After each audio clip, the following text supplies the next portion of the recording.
Оройн төр хэмжигчтэй ам нээвэл зочны ярилцлага хэлж байна. Эндээ бид улсын хурлын гишүүн Алтан гэрлийг өрөөд байна. Урилга хүлээж авсан танд баярлалаа. За баярлалаа. Тэгэхээр улсын хурлын хаврын чуулган одоо хэдхэн хоногийн дараа завсарлах гэж байдаг. Гэтэл одоо баахан чухал хуулиудыг араас нь бөөндөөд бүр шүн дунд хүртэл хилцээд эхэллээ л дээ. Гинт одоо ухаан орсон юм шиг яагаад ингэж одоо чухал хуулиудаа ингэж наадмын өмнөхөн ингэ бөөндөж батлаад байгаа юм бэ гэдэг асуудал дээр та ямар бодолтой байна? Гэхдээ тэгэл одоо өдрөө халдаа шөнө гэдэг л болчих шүү дээ. Одоо хэнийг буруутгах вэ? Бидний л буруу шүү дээ. Тэгэл одоо 4-5 сартаа ингэж өдөр шөнөг оролцож явах нь яасан юм? Засгийн газар ч гэсэн тэр үед асуудал ашиглаж оруулж ирж явах нь яасан юм? Тэгэл одоо бол үндсэндээ ингээд сүүлийн шинэ хоног л ер нь дандаа 12 болтол хуралдаж шүү дээ. Харин тий. Тэгээ энэ дунд нь бас ингээд нэлээд нухацтай үзмээр ярилцмаар чухал асуудал бас байна л да. Ямар ч хүний оюухан судлах чадвар хязгаартай шүү дээ. Тий. Засгийн газраас бол яаралтай гормоор гэд хэд хэдэн хуулийг оруулж ирсний дотор ашиг малбарын хуулийн өөрчлөлтөнд анхаарал татж байна л да. Хиламж дагуулж байна. Тухайлх юм бол одоо тэр дархан цаазтай ноён уулыг одоо дархан цаазд газрын жагсаалтаас гаргая. Мөн одоо зэсийн амнаатыг тодорхой хэмжээнд бууруулах саналыг оруулж ирсэн нэлээд шүүмжлэл дагуулж байна. Энэ дээр та ямар? Зэсийн амнаат бол тодорхой шүү дээ. Монголын 2-3 том зэсийн компаниуд байгаа шүү дээ. За. Ойлгомжтой одоо хайгуулаа хийгээ явж байгаа энэ компаниудтай холбоотой л орж ирж байгаа гэж бодож байгаа. Төслийг болоход ашиггүй байныг тайлбарлаж байгаа. Төслөө хэрэгжүүлэхэд ашиггүй байна. Тийм учраас амнаатаа буулгахгүй бол ийм амнаат улс орон гэж алгаа гэдэг. За. Гэхдээ тэгээд яриад гот өргөн барьсан төслөөр зөв хүн болгоо одоо чадна одоо би энэ үзэгчтэй ч хэлмээр байна. Зүгээр интернетээр ороод хайлт хийгээд үз тээ. Тэгээд одоо ChatGPT, Gemini, Grok юу гэдэг cloud-ыг хайлт хийгээд үз. За. Манайх тийм дэлхийд байхгүй өндөр тэр нөөц шигсний татвар роялтитай улс огт биш байна лээ. Ер нь дундчт нь л орж. Тэг дундаж. Тий. Тэгэхэд одоо нэг юм андуураад л байна л да. Манайд ингээд нэг юм ямар ч тоо баримт хэлсэн ингээд юм болчих юм шиг үгүй шүү дээ. Бид чинь бас үдсэн судална. Тэгжээ шийдвэр гаргадаг. За тэр бол угаасаа байж болшгүй гэж үзэж байгаа. Би л хувьдаа. Та түр хэллээ шүү дээ. Нэр бүхий 3-4 компани лобби явж байна гэхээр одоо яг хайгуулаа хийгээд нөөцөө тогтооцсон хувийн компаниуд яг одоо ашиглаад эхлэх гэхээр ингээд их хэмжээний татвар төлөх болчиход байгаа учраас л тэрэн дээр одоо лобби хийж гин гэж та тайлбарлаад багш байна тийм үү? Тэгж хардж байгаа би. За. Ингэж орж ирж байгааг. Жишээлбэл одоо нэлээд олон жил юу гэж чинь яригдж чинь одоо тэр төслөө танилцуулаадсан би бас буруу санаж магадгүй шүү. Одоо тэр харамгтай гэж нэг орд байгаа бах тий. За тэнд орд байгаа бах. За энэ бол оюутлогын эрдэнэт бол хамаагүй гэж байгаа тий. За. За тэгээ Баян хонгорт бас нэлээд том жишийн орд дэлгэрсэн байх хэвээр. Цагаан суурга гэдэг энэ Монголын алт компани, Мак компани том орд байна гэдэг. Ингээ үзэхээр энэ жишийн ордууд эдийн засгийн эрхлэлд орохгүй байна. Удаашраад байна гэдэг чинь логикоор тийм байгаа шүү дээ. Та нар энд ингээ багасвал бид нар үйл ажиллагаа явуулъя л гэсэн үг шүү дээ. Тийм ээ. Тийм. Ерөөсөө логикоор байна. Тэгэд ягаад заавалчгүй тэр роялтыг багасгах юм уу? Зэсийн роялтыг багасгах гэдэг. Өөр бус зүйлээр энэ үндэсний компаниудад дэмжилт. Өөр бус зүйлээр. Тэр үйл ажиллагаа явахт нь олон улсад гарахт нь хаана одоо төр засгийн холболт шаардлагатай байдэ. Хаанах нь төртэй ярих хэрэгтэй байдэ. Энд нь бол Монголын төр Монголын үндэсний компаниудад дэмжих хэрэгтэй. Гэхдээ роялти буюу яг ард түмэнд үлддэг. Баялагын санд ордог. Тэр мөнгийг багасгаад энэ хэдийгээ явуулчих гэдэг. Ийм хандлагаар ерөөсөө асуудал хандаж байна. 20% гэдэг чинь болвол тийм ч өндөр одоо хувь хэмжээ биш шүү дээ тийм үү? 80% тухайн хувийн компаниудад одоо юу гэдгийг тэр лиценз хэлбэрээр ингээд ашиг нь очиж байгаа бол үлдсэн 20% нь ард түмний өмч гэдгээрээ ядаж тэр баялагын санд хоригдлол хэлбэрээр орох хэрэгтэй үсттэй. Тийм. Тэгээд одоо дэлхийн дундаж төлбөр 1. 2 одоо бид нар ингээд ийм асуудлуудыг ингээд яарах тусам харлага төрж байгаа байхгүй. Тэр хууль дотор сайн зүйлүүд байна лээ. Хуулийн төсөл дотор. За. Гэхдээ ингээд нэг яарад ахаар ямар ч хүн ингээд хардж байгаа байхгүй. Одоо бид нар ч гэсэн амьдрал дээр тэгдэг үстэй нэг орж ирэл юм яаруулаад хардаж эхэлдэг үстэй. Энэ юу нь яагаад ингээд яарад эхлэв? Ардаа нэг шалтгаан байна да. Нэг шалтгаан яасан гэхээр хэлэхгүй хэлбэр хардаж шүү дээ. Энийг надад хэлэхгүй надад л ашиггүй юм их гэж байна гэж. Бид хард өрнөд. Яг үнэ. Бид чинь яг энд ингээд олон төмнөрөө явж олон төмний саналыг авч сонгогдсон хүмүүс хартаа авах хэрэгтэй юу да. Тийм. Яагаад яарад байгаа. Яагаад тэр роялтын хувь хэмжээ зэстэр чил буруулах гэж байгаа ингээд. За зэсээ бол ярихгүй гэсэн. За тэгвэл ашигтай хууль ярьж байгаа. За тэгэнгүүт одоо ашигтай хуулийн дээр юм нааштай заалтууд байгаа л та. Жишээлбэл ашигт нутгуулын нөөц шигсний ачигсны төлбөрөөс орон нутагт оногдох хувь хэмжээг нь их болгоё гэдэг ч юм уу те. Энэ бол зөв шүү дээ. баялагын ухаан явдаг, сум орон нутаг. За тэгээд аймаг орон нутагт нь юу ч үлддэггүй. Бүгдийг нь улсын төсвөрөөр татаа явчихдаг. Тий. Тэгсэн мөртлөө аймаг орон нутагт юм үлдээхгүй явчаад буцаж улсын төсвөөс нөгөө нэг нутаг дэвсгэр дээр нүүл ажиллагаа болдог уурхай нүдс хэдэн тэрбум мартагдчихад ингээд дусааж байгаа юм шиг төсөв дээр нь тавиад тэрийг нэмцгсаад тэгээд татаас авдаг та нар гэж ад үзээ тий. Тий. Тэгээд энэ байдал дээр бол жишээлбэл тэр роялтыг буюу нөөцлөгчдийн төлбөр багасгах нь бол зөв. Тэгэхдээ энийг чинь бид удаан ярих хэрэгтэй биз дээ. Тэгэхээр зүгээр л хөдөө орон нутаг юу юм? Бид нар уул уурхаагаал ашиглаж ивэл гэдэг. Гүү штэ. Бидэнд ашиггүй бид нар яагаад тухуулах хэрэгтэй? Гэдэг асуудал. Одоо бид ганцхан жишээ хэлье. Баянгор аймгийн 3 булаг суманд гангачлалт. Ус голны ширгээд голын иргэд дээр нь лиценз зогсож. Одоо ч голын ихэн дээр халтны шороор дээр лиценз. Тэндээс 80 кг малт олборлно гэж. За. 80 кг малт олборлоод жишээлбэл тэр гол ус үйдвэл Монгол улсын нэг сум 80 кг малтны үнэтэй юм. Тийш үү. Нэг сумын ард иргэдийн амьдрал 80 кг малтны үнэтэй юм уу гэдэг асуудал. Тэгэхээр бид нар уул уурхай шийдвэр гаргахдаа дандаа ингэж харьцуулж бодох хэрэгтэй. Яг үнэ. Бас Баянгор аймгийн 3 төс сумаас ойрхон зайтай том нүүрсний уурхай. Одоо ямар асуудал ярьж байгаа нэхлээр яг тэр уурхайн салхин доор хажууд нь байгаа сумын төвийг нүүлэх асуудал ярьж байгаа юм. Үгүй заа. А гэтэл одоо энэ жил сумын түүхт байгуулах гэж тий. Тэгэд ойн хүрээнд одоо тэр сумыг яах юм бэ гэдэг асуудал ярьж байгаа.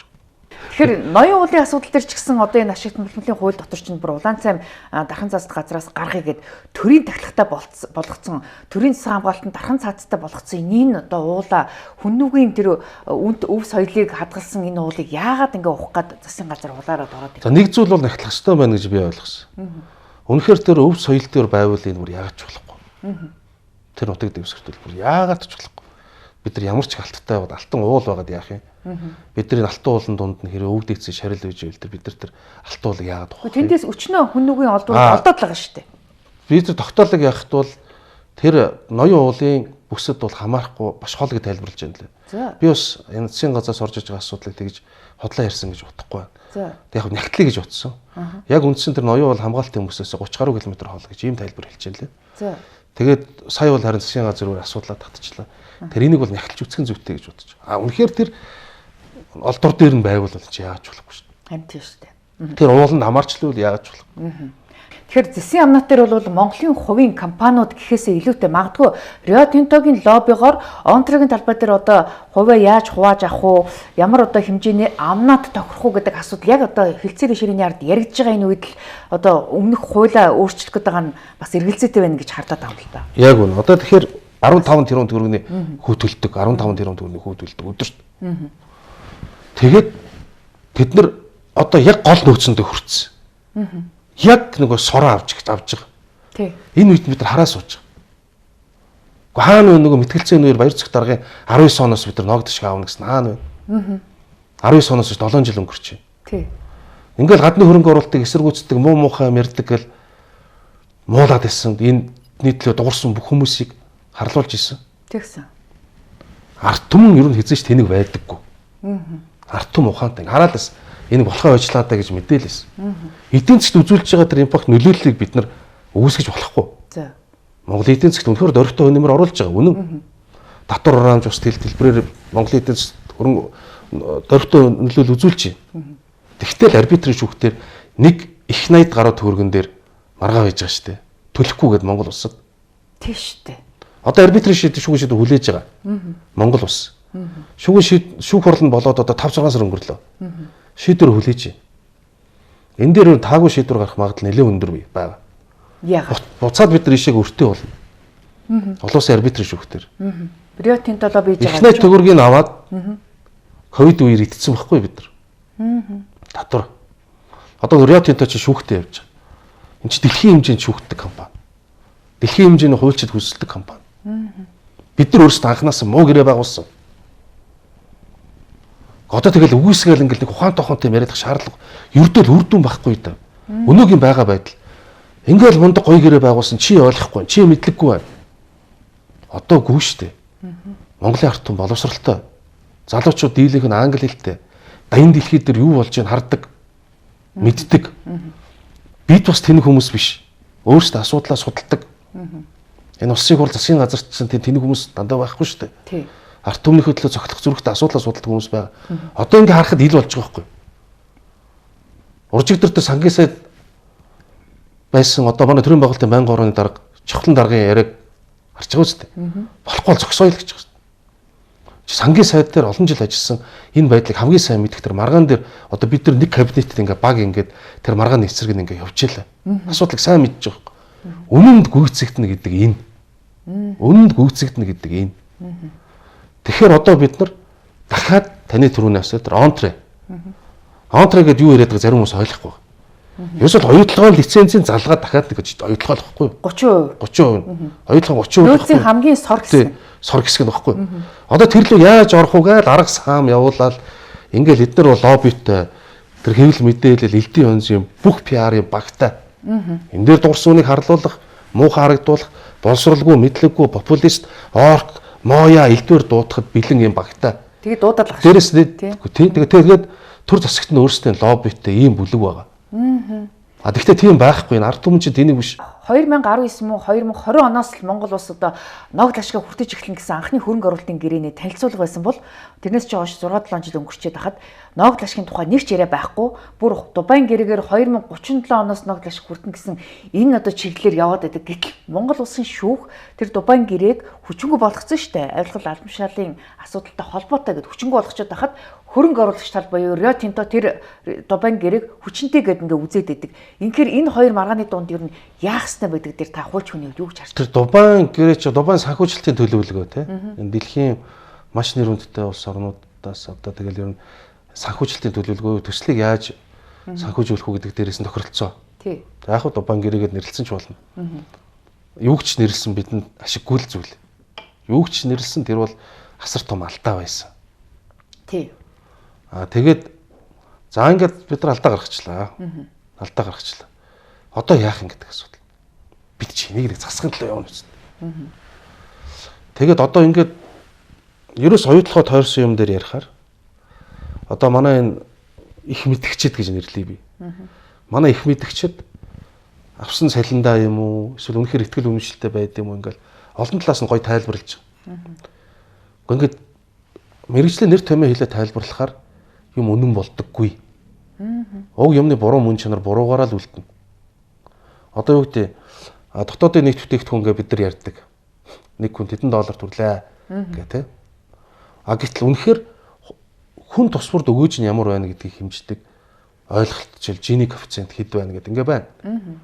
Гэвчлэн ингээ одоо бид нар ингээ асуудлыг ингээ яаж нэрлэхээс шалтгаалаад тэр нэг тийм өөр болохгүй шүү дээ. Яаж нэрлэхээс шалтгаалаад. Тэр шиг мянган хувьсгчтэй гээл тийм тооцоол хийгээд идэг гэв. Магадгүй тэр одоо олон мянган хувьсгч байсан л багт би одоо мэрэгжлийн өмч мэдэхгүй.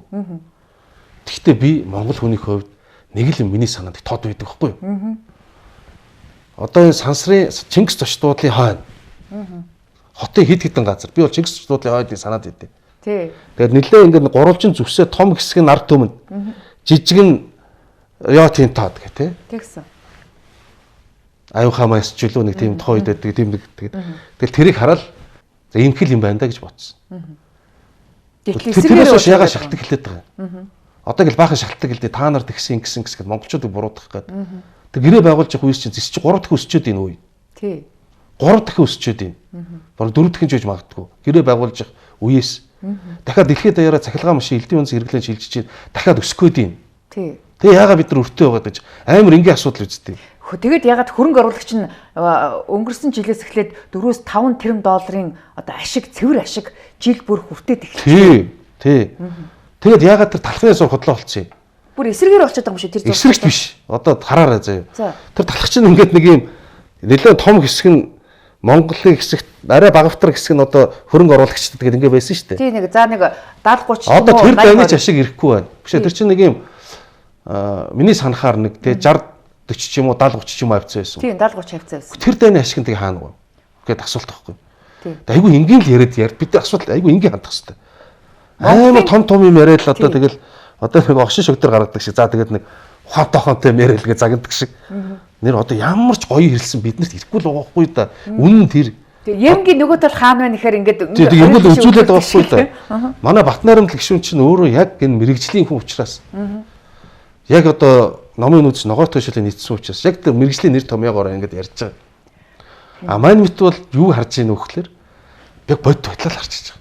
Уул нь бол Улаанцайн цаасан дээр хараар одоо Монголын талд хүртэх өгөөж нь 53% байна гэд ингээ хоёр тал хүлээн зөвшөөрсөн байх шүү дээ. Одоо тэгтэл одоо 27-8 ч нүг баг 20% тавьтай байгаа. Хоёр дахин бага байна. Энэ асуудлыг ядаж хоёр дахин өсгөё гэдэг асуудлыг л тавих хэрэгтэй юм шүү.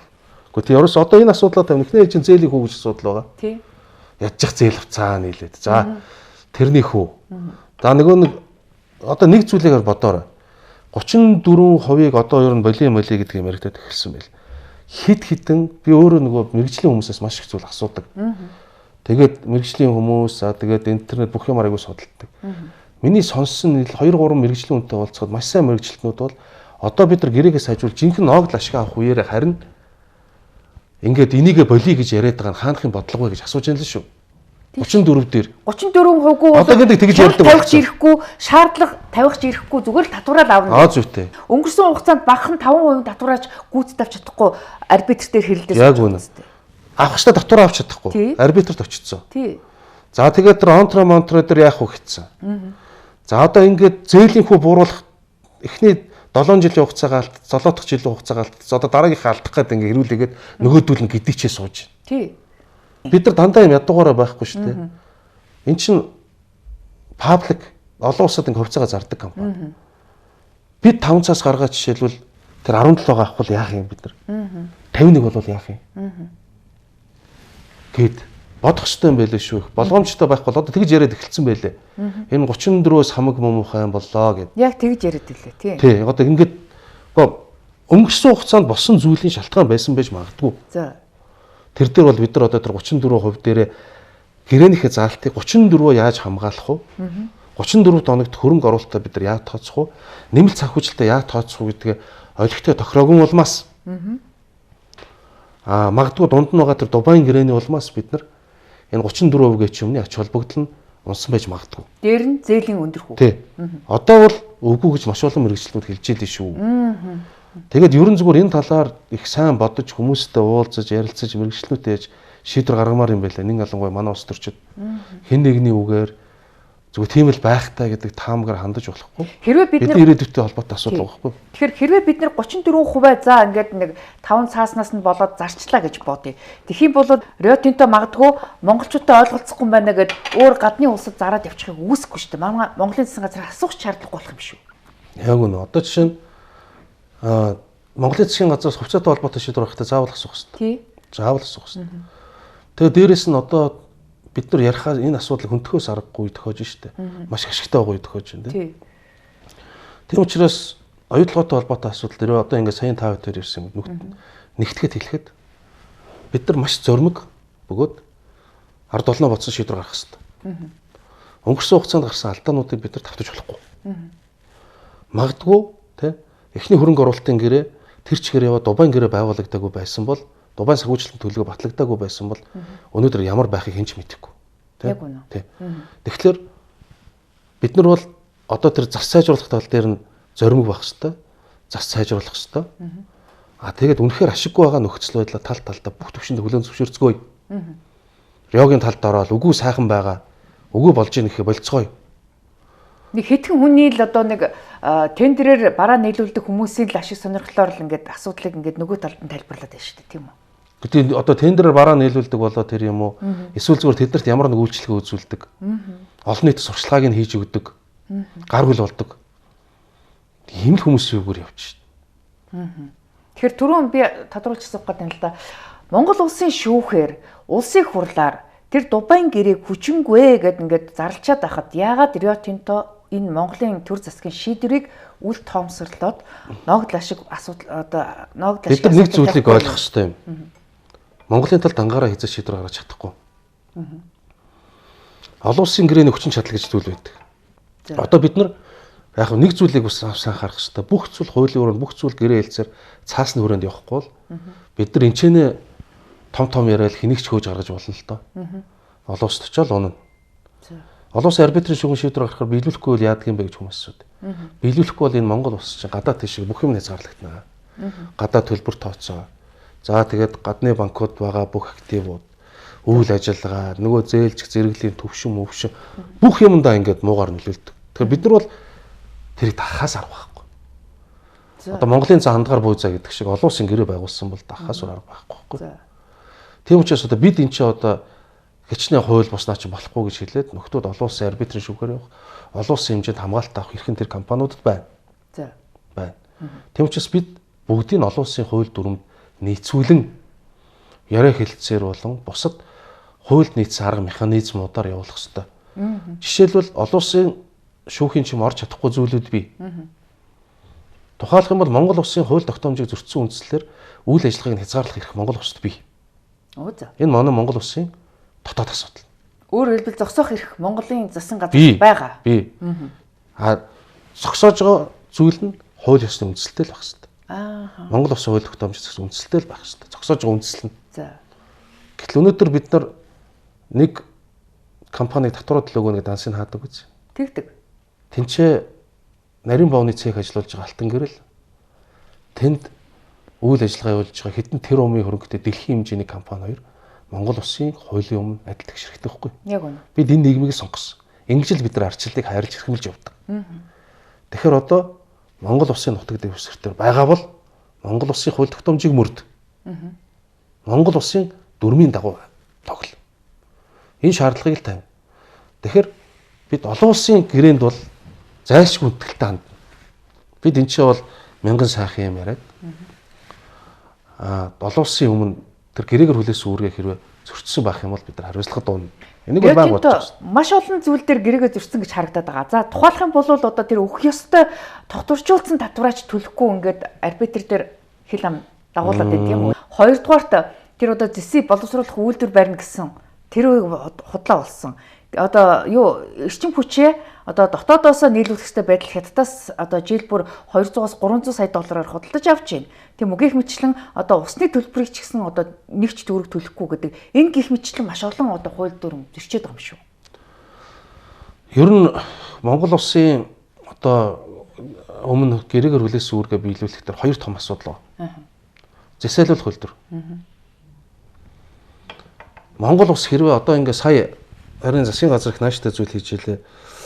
Тэр эрдэнтээр засаалуулах үйлдвэрийн тээзүүг бүгд найрамд хятад улсын компаниар гүйцэтгүүлэхээр боллоо гэдэг тендер шалгарлаа гарч илээ. За тийм.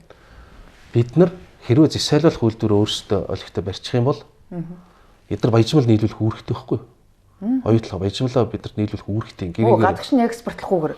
Тийм манай үйлдвэрт хэрэгцээтэй бол Монголын үйлдвэрлэлөө нийлүүлэх юм үүрэгтэй гэрээний дагуу. За. Энд төр хүсэхгүй байна. Тэ хүсэхгүй байгаа. Ийм учраас олон жил би миний хардлага шүү. Ийм учраас олон жил Монгол улс засаалуулах үйлдвэр баригдаагүй гэж би харддаг. Өөртөө одоо оюутлогоо дээрээ бариагүй. Дээрээс нь эрдэнтийн засаалуулах үйлдвэрийг гэсэн бариулахгүй байх юм шиг байна. Тэг. Ягаад гэвэл хэрэг бид нар үйлдвэртэй болчихвол тэд нар чинь нийлүүлэх үүрэг хүлээчихэж байгаа байхгүй эрдэнтийн баяжлагаас. Нэг. За энэ хардлага. За хоёр дахь зүйл энэ цахилгаан станц. Яг үнэ. 5-7 цахилгаан станцын тендер зарлагдаад ч одоо Монгол Улсын засгийн газраас 2023-22 он зарлагдсан байдаг хаа. Тэгэл хоёр компаниуд маргасаар угаа шүүхээр явсаар бол улсын дээд шүүх хүртэл яваал хамтарсан засгийн үед хүртэл тэрийг одоо хордлуулах төрөглүүлэх байх шаардлагатай байж байгаа л ингээл маргасаар угаа шүүхтэр очил аль нь жиш болоод одоо ингээд буццсан.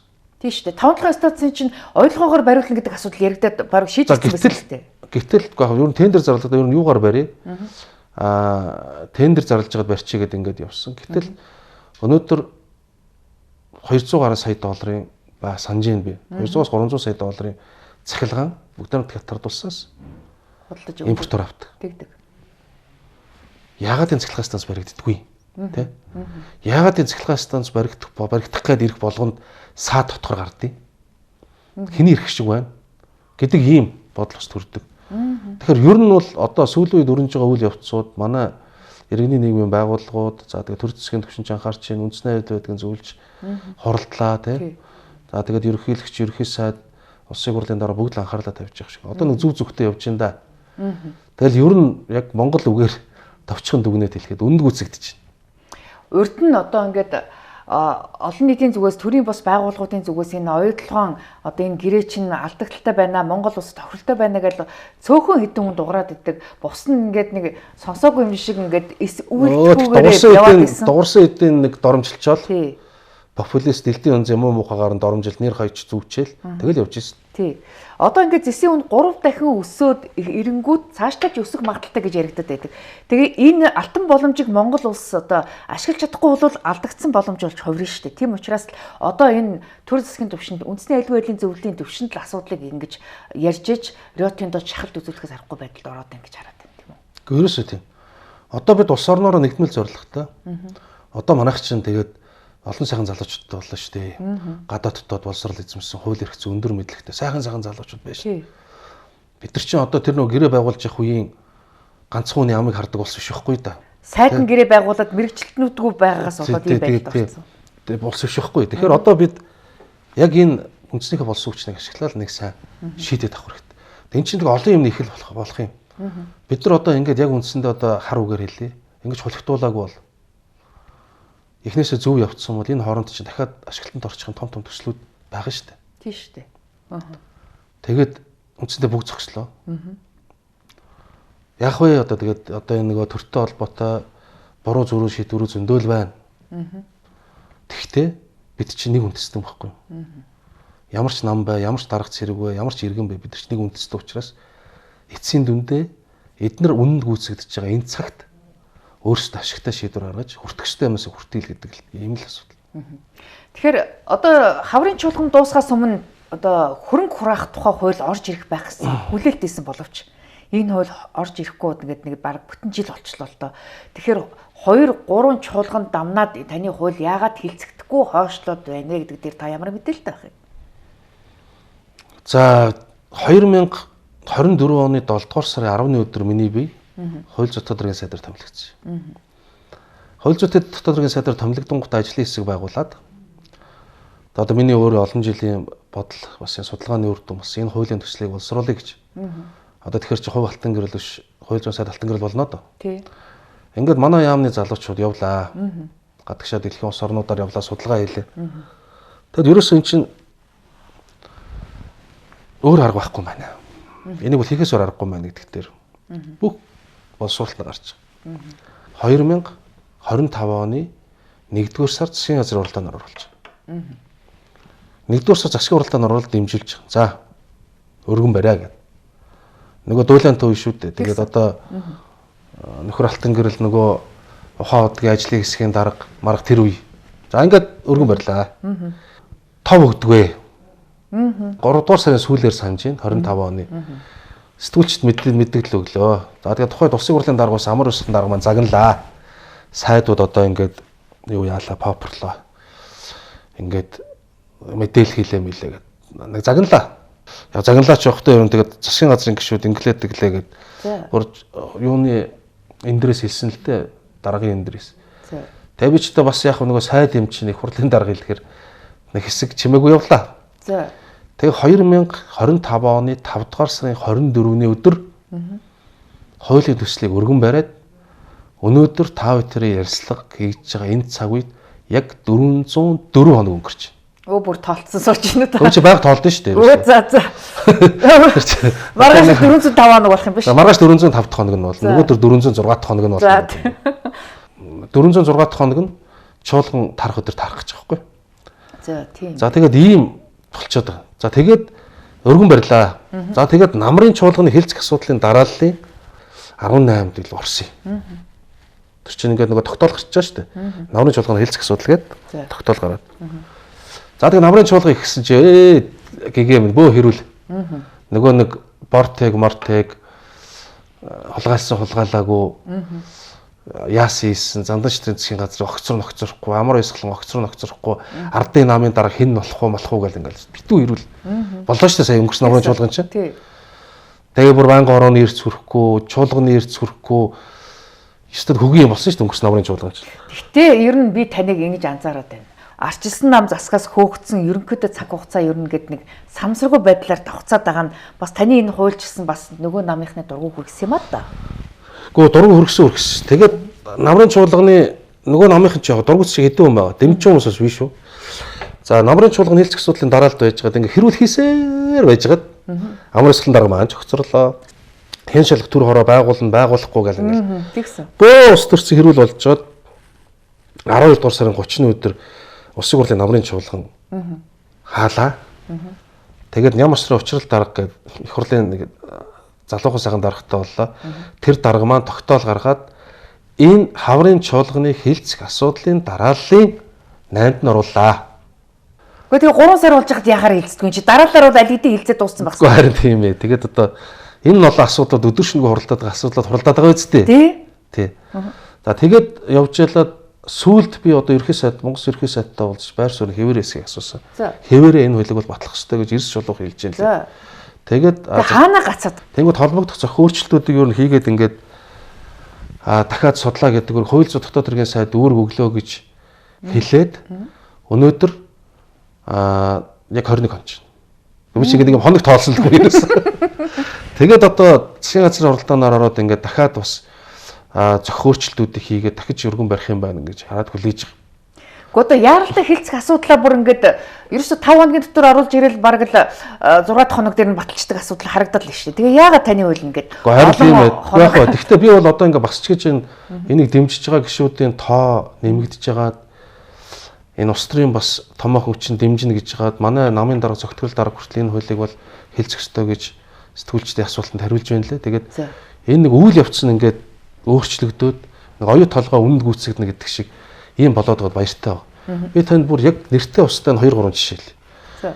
Одоо жишээлбэл Валериан гэдэг Transparency International гэдэг манай улсын нөгөө нэг авилгын индексийг гаргаад идэг том байгууллагын тууцын дарга Монголд ирсэн юм. 2025 оны нодон намар. За. Тэгээд юу гэсэн бэ гэхээр энэ хуулийг батлаад тэгээд шүгэл үлээгчийн хуулиудыг батлуул Монгол улсад бол үнэхээр нөлөөг үзүүлнэ шүү гэд хэлсэн. За. Бид нар энэ талаар Герман улсын энэ чиглэлийн профессорыг авчирсан юм бас тэр үедээ. Энэ Конрад Аденауэрийн сангийн шугамар ирээд та нарт өөр гарц байхгүй гэлцсэн. Сингапур улсын энэ чиглэлээр туршлагатай дэлхийд дээр авилгын тэмцэнээр тэргүүлдэг Сингапур улсын прокурор эрдэмтэн ирээд хэлсэн.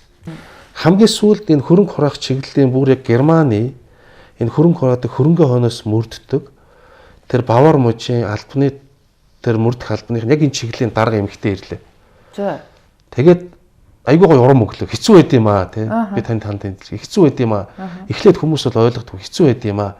Тэгэхдээ одоо миний хобби юу вэ ч гэдэг эмэгтэй асууж байгаа. Таны хобби юу гэс би ус төрчдийн нуусан хөрөнгийг олж илрүүлж хураах хоббитэй гэж байгаа. Айгүй гоо хобби юу вэ? Тийм бэ. Тэгэхээр одоо тийм хобби гэдэг шиг тэрэн дуртай шудрах хэсэг хүсэмжсэн залуучууд Монгол улсад гарч ирж л таарна. Юу нэ тий. Тэгэхээр одоо би бол энэ удаагийн хаврын чуулганаар хэлцэж амжихгүй тов тодорхой болсон. Ойлгомжтой. Ойлгомжтой болсон. Одоо ингээд 2 3 өдөр үлдсэн. Оолж ирэхгүй байна.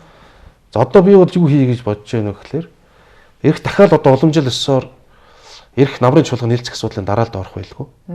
Ер нь бол би нэг зүйл дээр хатуус бодож байгаа. Хэрвээ энэ хуулийг баталж чадахгүй, энэ хуулийг баталж өгөхгүй бол би энд гişүн гэж суугаад яах юм. Тийм шүү дээ. Магадгүй одоо ингээд энэ хуулийг хойшлуулж ягаад хугацаа хожоод одоо тэр авилгалаар ч юм уу хууль бусаар олсон хөрөнгөө хувиргах юм процесс явж явах үе гэж би юм. Тэрээс хардж байгаа. Тэгтээ мөнгө мөртөө олондоо л гэж бодоод байна. За дээрэс өнөөдөр яг энэ их хурл төр чимээгүй байгаа далдуураа энэ л өстой болохгүй шүү. Балрын шүү гэж ярьж байгаа гişүүд байгаа. Сонсогдолоо. Харин ийм яриа сонсогдоод байгаа. Зүгээр таны хууль жоохон популист талдаа ч гэдэг юм уу социализм коммунизмын үед одоо тайж ухсаатай ч гэдэг юм уу язгууртай ухсаатай хүмүүс ингээд хөрөнгөө одоо 2 3 удаа хураалгах гэсэн нь тэр одоо тэр гашуун эмгэл түүхийг давтах гээд байгаа юм биш үзээ. Магадгүй шударгаар олсон хөрөнгөө яг тэр дотор нь ингээд хилэмдүүлээд улс төрийн одоо юу гэдгийг өрсөлдөгчөө намнах гэсэн зорилгоор хураах вэ гэж би бас болгоомжилж байна. Тэгээ одоо Монгол улсын үндсэн хуулинд нэг үг байгаа юм. За. Шударгаар эд хөрөнгө олж явах хэрэгтэй. Тий. Шударгаар. Тэнгүүт одоо жишээ нь Баянгор аймгийн Хүрээ Морол сумын засаг даргаар ажиллаж байсан Сумын Озер гэж ханаад хэлчихсэн. Буур лимэн загтаг байсан гинэ. Хүний эргүүлээ тавьсан аргал битээ авч гараа гэж. Өөрөөр хэлбэл хатах гэдэг эргүүлээ тавьчихдаг шүү дээ аргалыг. Дараа нь дүүх гэж. Үхийн басыг дараа нь дүүх гэж. Хүний хөдөлмөр шингэсэн гэж. Ааха. ямар гоё суртахуунтай хүмүүжлэлтэй ард түмэн байсан харагдаж байгаа. Хатаах гэж тавьсан аргалыг нь аваа явчих. Тэгвэл энэ ард түмэнд оногдох ёстой байсан баялагийг энэ ард түмэнд оногдох ёстой байсан энэ ард түмний одоо хөс хүчээ асгаруулж төлсөн татварыг эдэж ууцсан хулгайчуд хулгайч гэж биелээд байгаа. Авилгачин гэдэг үг бас гоё чивсэн надад. Энэ хулгайчуд тэр хөрөнгийг хураана гэдэг чинь зүү ёсны юм аа.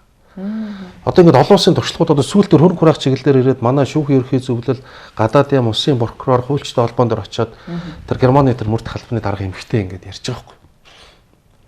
Нэг юм гайхаад байна. Та нарын яриас гараад байгаа. Одоо бид нар ингээд юм хууль мөл батлах гана. Нэг юм ойлгомжтой шүү дээ. Нэг юм гайхаад байгаа. Та нараас ингээд тэрийг хураах ёстой юу гүй юу гэдэг шиг юм гачаа асуулт гараад байгаа юм. Яагаад та нар ийм асуудаг болцсон юм? За. Энд ч гарцаагүй шүү дээ. Үгүй тийм шүү дээ. Гэж аахгүй. Хулгай бол хулгай шүү дээ. Тийм. Тэгээ бид нар өөрсдөө мэргэлцдэг болцсон. Тэрний хөрөнгө. Тэгэл тэнд нэг нөхөр одоо ингээл те. Үнэтэй машин унаал. Үнэтэй гоё байшинд амьдраал, гадагш явал үр хүүхдүүд бүгдээр гадаад амьдраал. Ундаг юм аа. Бизнес хийхгүйгээр төрөөс тэр бомтон болцсон. Их сонин логиктэй заяа. Яг шударгаараа бизнес хийсэн хүмүүс нөөдөө дэшээ гарахгүй. Татварын өрөнд баригдал. Тэнгүүтээ улс төрчтэй холбоотой бизнесүүд айгүй гоё өндөр явна. Энэ их хуралд сууж байгаа урд нь бизнес алдагдaltaй байсан. Одоо бас их хөрөнгө сайн явж байгаа компанитай хүмүүс байгаа. Үгүй тийм үү? Яагаад тэгээд тэр яд ёндоо мондоо ирнэ гэдэг шиг улс төрч болохоор хямар нэрд юм уу? Тийм байхгүй шүү. Хүч нөлөө ашиглаж байгаа. Мэдээлэл ашиглаж байгаа. Тийм чинь адилхан орчинд л биш. Тэг нөгөө талд өөр нөхөний боломжийг л хулгайлж байгаа шүү, тийм үст. Тэгэнгүүт одоо юу гэдэг вэ гэхээр энэ нөгөө төрөмөрд ажиллаж ийсэн энэ хууль над дээр ирэх болов уу гэж айсан хэсгийн тараадаг хамгийн гол хоёр мессеж байдаг. Нэгдүгээрт энэ ард иргэдийн хөрөнгийг хураах гэж байна гэж. Төрд ажиллаагүй нийтийн албан тушаалтан байгаагүй дарга цэрэг байгаагүй бол ямар ч хамаагүй.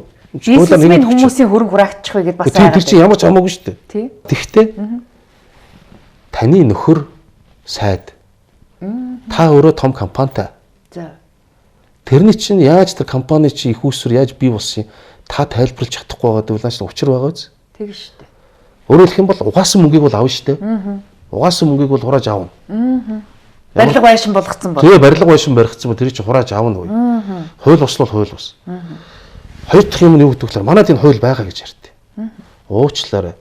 Бүр сүүлд одоогоос нэг 4 жилийн өмнө эрэг үлд өөрчлөлт оруулаад ингээд хөрөнгө мөрөгийн хураана гэснээс биш 2002 оноос 20 жил эн чинь хууль зүйн зохицуултыг явж ирсэн юм. Дээрээс нь хорж 3 удаа өршөөлөлд ороод энэ баахан авилгачдыг өршөөцсөн юм.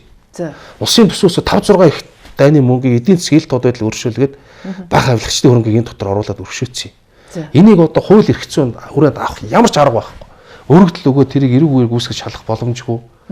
Хаан ч өргөдөл гомдол гаргаад энийг авах манай хууль эрх зүйн орчин байхгүй. Нэг юм асуулт байна. Таны энэ хуулиар хэр хэмжээний хөрөнгө хураагдах магадaltaй гэж та тооцоо хийсэн бэ? Одоо жишээлбэл бид нар чинь авилгынхаа гэмт хэргийн объемыг мэдэхгүй учраас наривчсан тооцоо гэдэг асар хүндрэлтэй. Тэгвэл хэдүүлээ тойм үүсч болж байна. Өнгөрсөн жилүүдэд авилтаа тэмцэх газар нэг их найд гаруй төгрөгний одоо хөрөнгийг улсын төсөвт оруулсан гэж. Хохирлыг тийм. Энэ чинь хэмжээ шүү дээ. 1000 тэрбум шүү дээ тийм. Энэ бол одоогийн хууль эрх зүйн орчинд. Тэгэхээр би бол нэг зүйл дээр эргэлцэх байгаа. Хууль маань гараад яг зөв хэрэгжиж чадах юм бол их найдаар бол тоологдсон шүү. Тийх ба. Ямар ч үс их найдаар тоологдно. Тэгээд зориуд одоо энэ хуулийн чинь дагалдуулаад хийсэн хуулийн дээр нөгөө тусгай сан байгуулах гэж орсон байхгүй юу?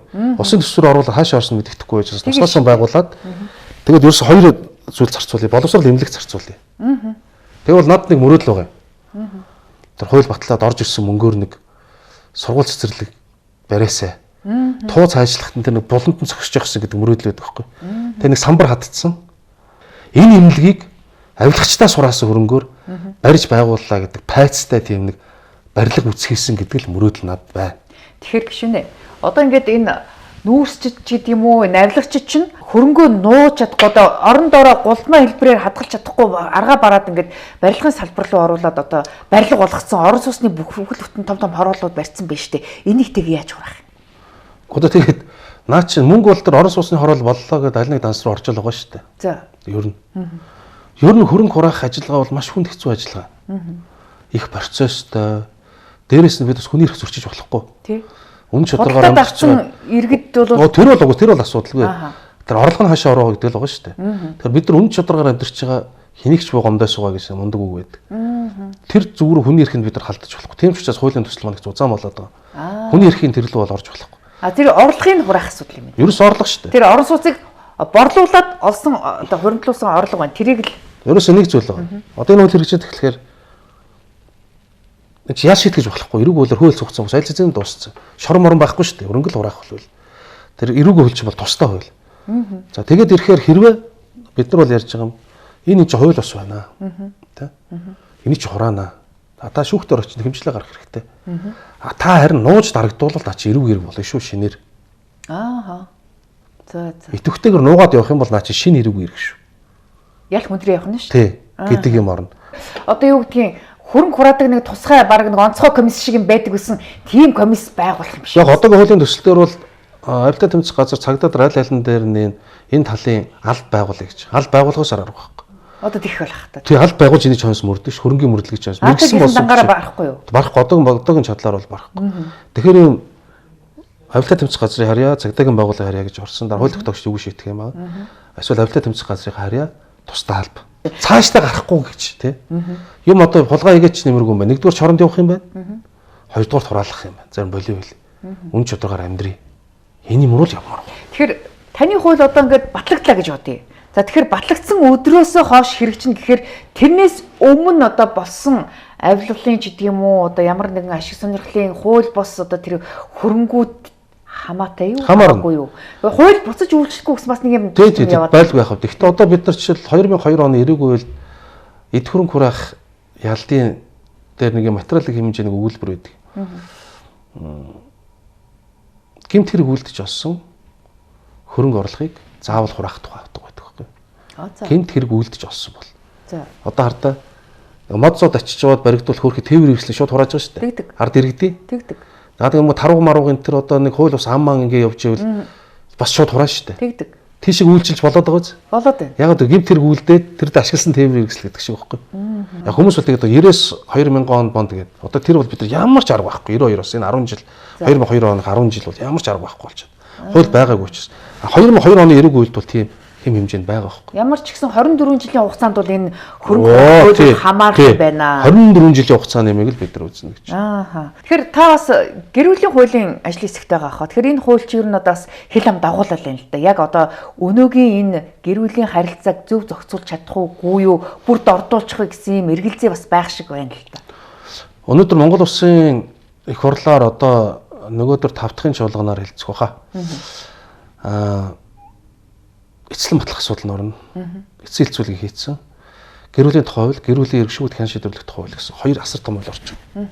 Том гэж тодорхойлохын учир нь ер нь манай парламентын 126 гишүүнтэй парламентын одоо хүртэл хэлцэж байгаа хамгийн том бөгөөд чухал хуулийн төсөл. 10 жил болж байгаа 4 парламент тамжсан баталж чадаагүй хууль. 1999 онд гэр бүлийн тухай хууль батлагдаад өнөөдөр ингээд 27 жилийн дараа шинжлэхдэх гэж байгаа. За. Энэ хооронд асар олон харилцаанууд зохицуулагддаг үлдсэн харилцаануудыг шинжлэх гэж байгаа. Хэд хэдэн төрлийн одоо ахис дэвшил гарна. Маш товчхон үгээр хэлэхэд Монгол улс гэр бүлийн маргааныг одоо хэн шийдвэрлэх за гэр бүлийн харилцааг зохицуулахдаа дэлхийн тэргуулах усуудын жишг рүү нэлээд ойртно. За. Маш сайн тогтолцоо бий болж байгаа. За. Тухайлх юм бол хүүхдийн асрамжтай холбоотой асуудал. Хүүхдийн асрамж гэрэл зочлолтой холбоотой асуудал. Тухайд хөрөнгөний асуудал. Гэр бүлийн харилцаанд үүсдэг бас зарим асуудлууд. За тэгээд энэ чинь нөгөө үрчлэлтэй холбоотой асуудал.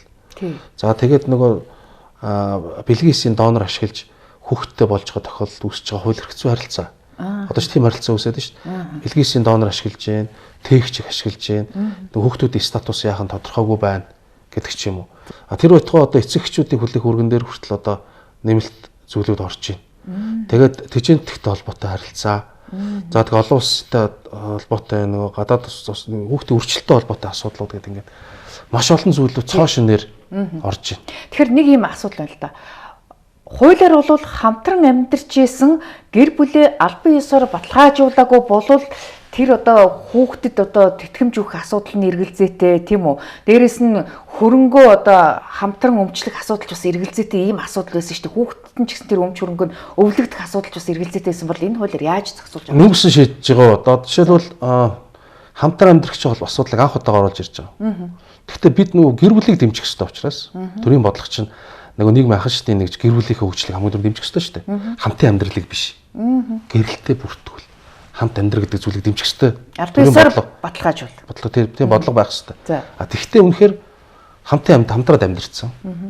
Дундаа эд хөрөнгө бий болгоцсон. Өр хөвгттэй болцсон. Тэгээ салах болчдөг. Тэгээд ийм асуудлууд байна.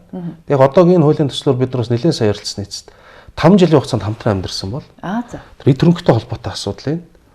Нөгөө гэр бүлийн гишүүдийн хуваарь эд хөрөнгийг шийдвэрлэдэг тэр процессор шийдвэрлэе гэж гэрэлттэй адилтгаж. Албан ёсны гэр бүлтэй 5 жилээс дээш амьдэрсэн бол хувааж тооцох тийм үү? Тий, тооцох. Одоо жишээлбэл амьдрал дээр ийм гараад байгаа байхгүй юу? Хамтран амьдарч идэг. Яг л амьдрал дээр байдаг нийгмийн хуваарь шиг хөрх ихнэр нь хүүхдээ хараад нөхөр нь ажиллаа хийгээл явчихдаг. Тэгээд яг ингээд салах болдог 10 жил хамт амьдарчдаг. Хоёр тишээ салах болдог. За тэгэнгүүт яах вэ гэхээр баталгаа байхгүйгээд гэрэлтийн баталгаа байхгүй юм чинь ингээд нөгөө нэг ажил хийжсэн нөхөр нь үнэн. Тэгтээ тэр нөхөр ажил хийж мөнгө олох нөхцөлийн тэр гэртээ сууж байгаа бүсгүй бүрдүүлж байгаа байхгүй юу? Тий. Эсвэл эсрэгээрээ байж болно. Нөхөр нь бас төдийл ажил хийгээгүй эхнэр нь ажил хийгээд тэрийг дэмжиж ийсэн байж болно. Тэгээ яг салах болдог. Гэрэлтийн баталгаа авахгүй та нар хууль ёсны гэрэлт бишээ гэд тэр хоёрын хоорондын хөрөнгө харилцааг шүүх шийдвэрлэх. Гэрэлттэй адилтгаж шийдвэрлэхгүй. Одоо энийг бол жишээлбэл 5 жилээс дээш хамтран амьдэрсэн бол гэж оруулж ирж байгаа. Зөвхөн эд хөрөнгөний харилцаан дээр. Одоос бос харилцаан дээр биш. Гэрэлттэй адилтгахгүй. Эд хөрөнгөний харилцаан дээр ингэж оруулж ирж байгаа. Дээрэс нь хүүхдийн дээд ашиг сонирхол гэж нэг зүйл оруулж ирж байгаа. Шүүхтэр ямар ч хэрэг маргааныг шийдвэрлэх хамгийн түрүүнд хүүхд эрх сонирхлыг үүснэ. Гээд. Ингээд оруулж өгч байгаа. Тэр баталгаатай гэр бүлээс төрсэн байна уу? Баталгаа гэр төрсэн байна. Хамтын амьдралд бол нэг чухал нөхцөл оруулж өгсөн. Хин аль нь хүчин төгөлдөр гэрэлтийн баталгаагүй байх. Юу гэсэн үг вэ? Өөрөөр хэлбэл хүчин төгөлдөр гэрэлттэй биш байх гэсэн үг байхгүй. Нэг хүнээс албан ёсоор гэрэлтээ цуслуулаагүй мөртлөө өөр нэг хүнтэй амьдарч байгаа тохиолдлыг тэрийг хамтран амьдарч ийн гэж үзэхгүй гэж. Амьдрал дээр тийм тохиол гарч ийн л да. Баталгаагаа салгуулаагүй салчдаг 5-10 жил тусдаа байдаг. Өөр хүнтэй амьдарч байдаг. Уучлаарай. Ингүүл наадах чи хамтын амьдрал гэж үзэхгүй. Хоёр хүн хоёулаа гэрэлтэй батлуулаагүй тохиол байж болно шүү дээ. Хоёулаа гэрэлтэй батлуулаагүй. Ингээд 5 жилээс дээш амьдрал харин үзье. Хөдөөд орон нутгад бас нэлээд гардаг тохиолдол та. Ингэж үзэж байгаа. Тэг гэр бүлээс гадуур харилцаанаас төрсэн хүүхдэд одоо тэр төрсөн эцгийнх нь өв хөрөнгийг одоо хуваах асуудал бас энэ асуудлыг яаж зохицуулсан юм бол? Гэхдээ одоо өв залгамжлалтын асуудал гэр бүлийн хуулиар зохицуулагддаггүй. За.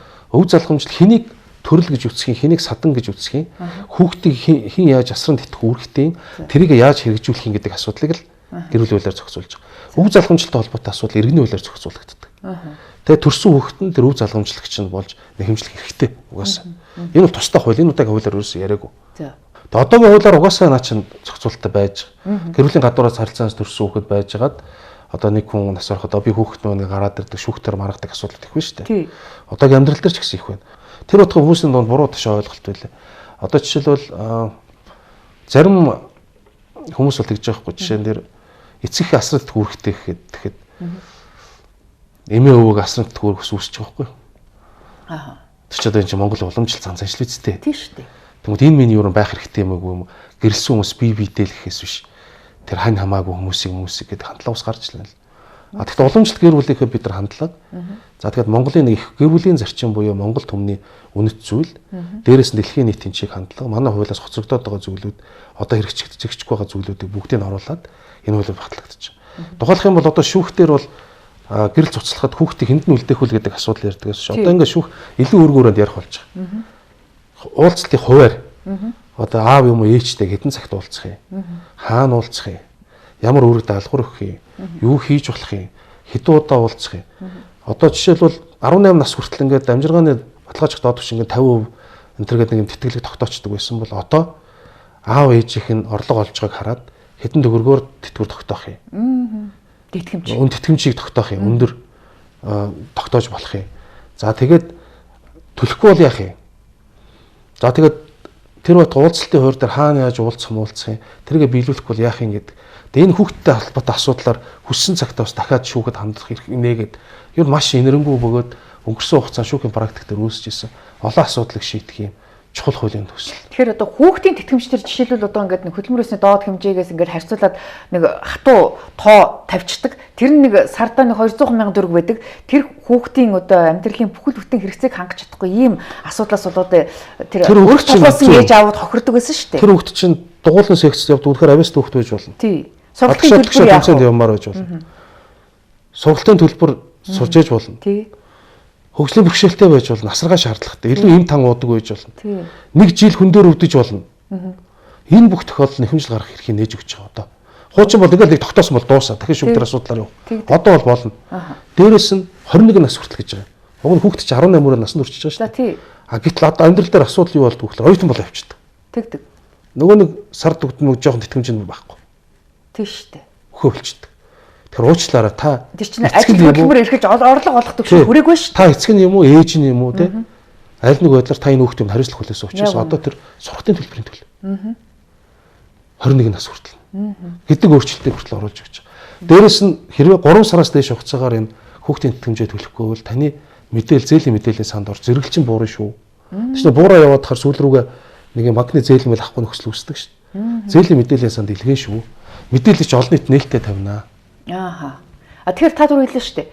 Ээж аавынх нь орлогын хэмжээнээс хамааруулаад тэтгэмж тогтооно гэж үү. Тэгэхээр энэ одоо жишээ юу биш юм бэ тийм үү? Хатуу биш. Тоо биш юм байна тийм үү? Одоо жишээр үнэхээр одоо юу гэдгийг тэр болсон хүүхдээ асар хэмжээний орлого олдог хүн хүүхдэд амжиргааны баталгаач доод төвшнгөөр 200,000 төгрөг өгчөөд юм. Болоо үстэ чигээ загнаад иж болохгүй үстэ. Одоо тэгдэг л хүмүүс байдаг. Тий, тэгдэг л дээ. Тэгэхээр тэгж бол болохгүй шүү дээ. Уучлаарай. Таавал ингээд энэ хүүхдийг сайхан амьдруулах бүрэн болцоо туун байна. Тэм учраас энэ хүүхдээ өсч өгдөг. Ингээд тогтоолоо шүүхээсгээ тогтоох болцоотой болж байна л гэсэн. Өөрөөр хэлбэл одоо тэтгэмжээ өгөхгүй яваад идэг хүмүүс олон жилээр байдаг. Дээрээс нь гадагшаага яваад өгдөг асуудалч байдаг. Энийг яаж зохицуулсан? Одоо яг тэтгэмжтэй холбоотой бол ердөө нэг зүйл орлоо л доо энэ зээлийн мэдээллийн санд оруулах гэдэг. Энд чинь өөрөө шийдвэр гүйцэтгэх хуулиар зохицуулагдах харилцаа байхгүй бас тусдаа. Тий. Шүүхэн шийдвэр хамгийн хэцүү асуудал энэ байдаг л. Тий. Одоо шүүхэн шийдвэр гүйцэтгэх хуулийн төсөл удахгүй өргөн барих. Би үйл судалгаагийн сайд багтаа уг нь өргөн барьцсан. Тэгээ буцад татцсан. Дахиж өргөн барихгүй байгаа. Тэр хуулийн төслөөр бид нар оруулж өгсөн юм. Бүх талын одоо жишээл төрөөс үйлчлэг авах бүх үйлчлэгийг хязгаарлая гэдэг ч юм уу. Олон төрлийн тэр хууль бол өргөн баригдах байхаа. Яг над руу ингээд одоо жишээлбэл янз янзын байдлаар элдийн үнцийн холбоогоор интернетээр наацааны юмнаас их сонин энэ хуультай холбоотойгоор нэлээд олон дайралтууд ирж байна лээ. За. Чи юм уу яхаараа ингэдэг тэр хүүхдийн тэтгэлэгч төлж чадах хүн байна, төлж чадахгүй хүн байна. Бити попродой. За. Эсвэл одоо зарим эмэгтэй хүмүүсээс хүртэл хандж ялээ. Эмэгтэй хүмүүсээс. Тэг яг нөгөө нөхөр нь тэлдэг юм байна л да.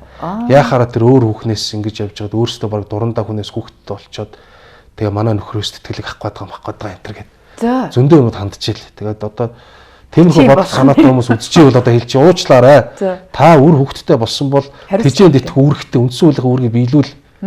Өөр юм байхгүй. Тэгээд яаж биелүүлнэ үү тэр таны асуудал. Ажиж байна уу юу вэ нөө хамаагүй. Тэр хүүхэд танаас бол тэгж хохирч дуусахгүй. Хохирч болохгүй.